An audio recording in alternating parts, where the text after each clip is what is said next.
Now let's start with data structures. When we talk about computers, we know computers deals with enormous amount of data. Here we are going to have a look about data structures, which is nothing but a study on how the data is being stored in computers' memory, how it has been organized, and how effectively and efficiently managed by the computers.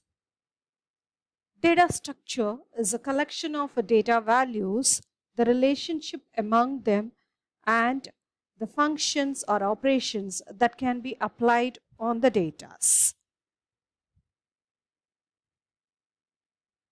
There are two different types of data structures, linear and nonlinear data structure.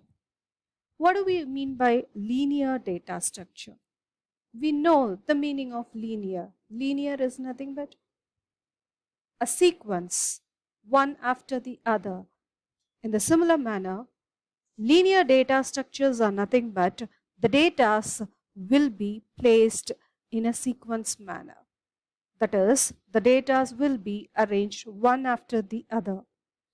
For example, if we do have the memory, if I want to store a set of data, the first data, assume that the first data is being placed in the address 1, then the second data which comes in will be placed in the second position, and the third data will be placed on the third position, and the sequence follows in such a manner till the nth element or nth data is being placed.